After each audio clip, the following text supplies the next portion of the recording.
चंद माह कबल साबिक DG ISPR major general Asif Ghafoor उम्रे की अदायगी की गरज से सऊदी अरब गए थे और बड़ी तादाद में पाकिस्तानियों ने बैतुल्ला और रोज़ा रसूल सल्लल्लाहु अलैहि वसल्लम पर उनकी तस्वीर और वीडियोज सोशल मीडिया पर शेयर की थी। कायनात के दो मुकद्दस तरीन मकामात पर जब मेजर जनरल आसिफ गफूर हाजिरी देने के लिए तशरीफ ले गए थे तो उस वक्त पाकिस्तानियों ने उनसे वालिहाना मोहब्बत का इजहार किया था। हरम शरीफ की हदूद हो या मस्जिद नबवी सल्लल्लाहु अलैहि वसल्लम के सहन, हर जगह पर पाकिस्तानी उनके गिर्द जमा हो जाते, उनके पास खड़े होकर तस्वीर खिंचवाते और उनसे इजहार मोहब्बत करते। बल्कि हरम शरीफ की हदूद में तो पाकिस्तानी इस कदर बड़ी तादाद में उनके इर्द गिर्द जमा हो गए थे कि बाकायदा आसिफ गफूर साहब को वहां से उठकर अपनी जगह तब्दील करनी पड़ी थी और पाकिस्तानियों को वहां से हटाना भी पड़ा था। मगर इस सारी गहमा गहमी और मोहब्बतों के इस सिलसिले के दौरान भी आसिफ गफूर साहब उस काम से गाफिल न हुए जिसको अदा करने के लिए वो इस मुकद्दस सरजमीन में गए थे। उन्होंने खूब इबादत भी की और अभी हाल ही में सोशल मीडिया पर उनकी एक तस्वीर बहुत ज्यादा वायरल हो रही है जिसमें वो रोज़ा रसूल सल्लल्लाहु अलैहि वसल्लम की जालियों के सामने खड़े होकर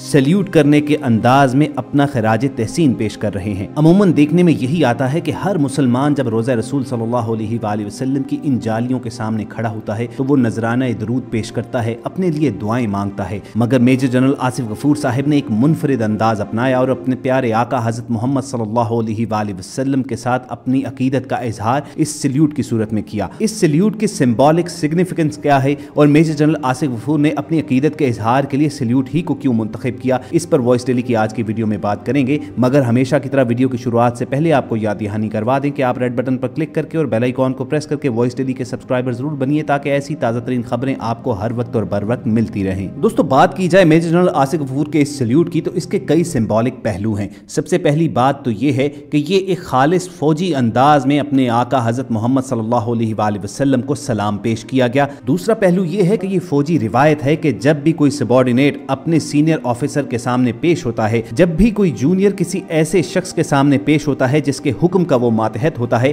तो हाथ माथे तक ले जाकर उसको सैल्यूट करता है। तो ये एक कामयाब फौजी जनरल का अपने आका हजरत मोहम्मद सल्लल्लाहु अलैहि वसल्लम को सैल्यूट था कि जिनके हुक्म का वो मातहत भी है। जान लीजिए कि हजरत मोहम्मद सल्लल्लाहु अलैहि वसल्लम इस्लामी तारीख के सबसे पहले और कामयाब तरीन सिपा सलार भी हैं। आपकी ज़ेरे क़यादत लड़ी गई जंगों में किसी में भी मुसलमानों ने शिकस्त ना खाई। ग़ज़वा उहद में जो एक महदूद पैमाने पर मुसलमानों को शिकस्त हुई थी उसके बारे में अल्लाह ताला ने कुरान मजीद में अरशाद फरमा दिया था कि ये महज तुम्हें सबक सिखाने के लिए था, वरना हमारे प्यारे आका वो हस्ती हैं कि जिनकी अस्करी फहमो फरासत के ना सिर्फ मुसलमान बल्कि दुनिया भर के गैर मुस्लिम भी कायल नजर आते हैं। नबी रहमत सल्लल्लाहु अलैहि वसल्लम एक ऐसे सिपा सलार थे, ऐसी अस्करी फहमो फरासत के मालिक थे कि महदूद वसाइल के बावजूद, दुश्मन से तादाद में हमेशा कम होने के बावजूद आपने हमेशा दुश्मन पर फतह पाई। चाहे वो ग़ज़वा बदर हो, ग़ज़वा उहद हो, मदीना के इर्द गिर्द ग़ज़वा खंदक हो और सबसे अहम और बड़ी बात कि फतह मक्का, कि जब आपने दुश्मन के गढ़ को